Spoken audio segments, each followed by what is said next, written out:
Hey watch lovers, Brad from Brent Miller Jewelers. And today I have for us the new Tudor Black Bay 41, all black on the 3-link oyster style bracelet. I'm going to compare that to our lovely Omega Seamaster 300M that we have all come to love and adore. I thought this would be fun to do a side-by-side with these. So case dimensions on them, I always get that out of the way right off the bat. 40.5 diagonally across, 40.5 straight across the brushed aluminum bezel.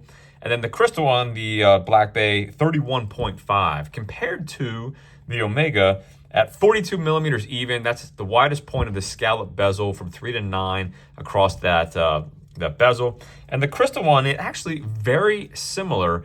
31.4 is what I measured. So you might as well call both crystals 31.5. So very similar crystal and dial space and size on both of these watches. Pretty close in case thickness. The Tudor coming in at 13.6. The Omega at 13.8. So again, very close. Lug to lug, 49.3 on your Tudor versus 49.5. So again, nearly identical. On case dimension sizes here. And then you have a 21 millimeter lug width that tapers to 16 on the Tudor bracelet. And you have 20 millimeters tapering to 20. So I lied, it's not tapering. It's 20 down to 20. So obviously you have a much, I'm trying to show you side by side here. You can see a thicker bracelet the whole way down. And then out to the clasp, the Tudor tapers, comes back out to 18. So 16 at the last link, back out to 18 at the clasp. You do have the T-fit micro adjustability on that clasp.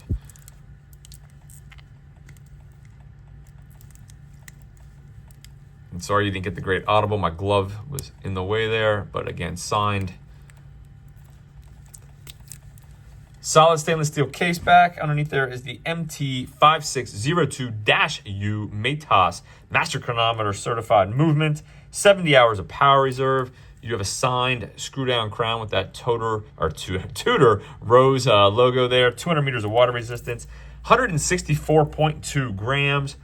Retail, $4,425. Fantastic sounding bezel action.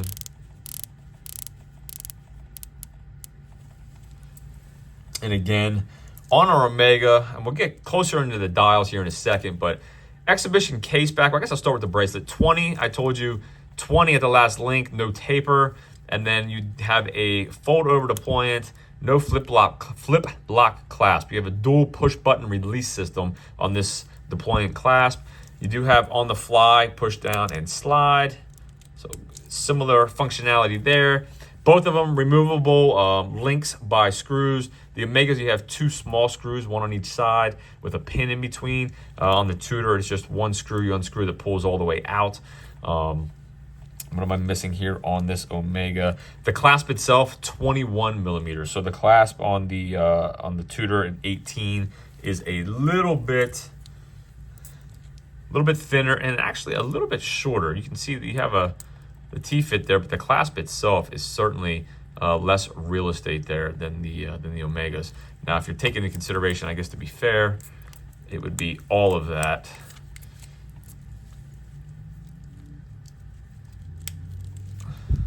So still a little bit, hopefully gives you an idea, a little bit longer, a little bit thicker on the clasp itself, but I do think it helps counterbalance the weight and the head of this watch.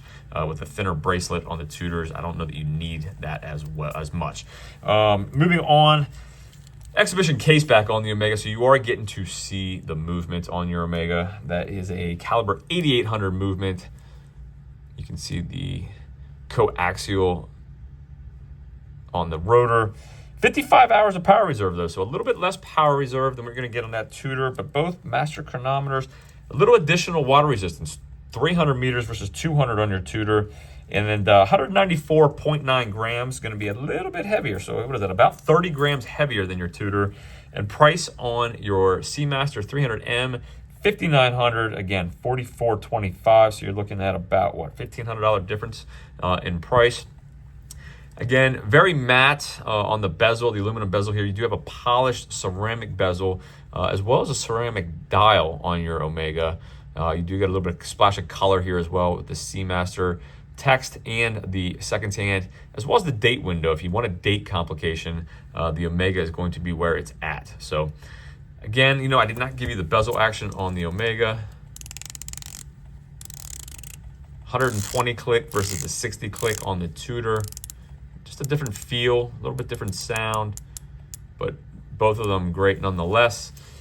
Let me throw these on wrist. Again, I have a 6 3/4 inch wrist.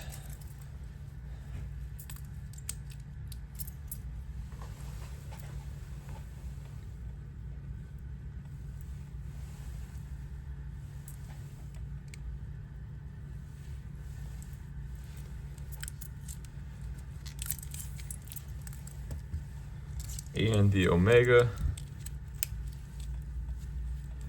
Definitely can feel the weight on the Omega. Just throwing it on.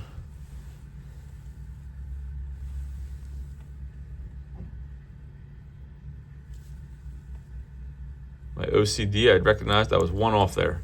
If anyone else was with me, I apologize. So again, let me hit the lights. I'll give you a quick loom shot.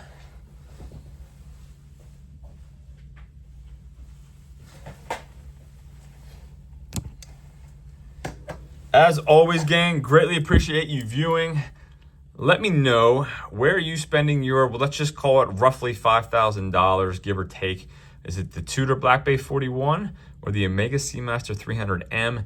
I do love the usage of loom here, the two colors on that minute hand and the rest of those hour markers. So again, both great watches. Can't go wrong. It's really whatever one floats your boat. So thanks again for viewing. My email is in the description, brad@brentlmiller.com. Email me for anything I may be able to do for you. Always happy to help. We'll see you in the next video.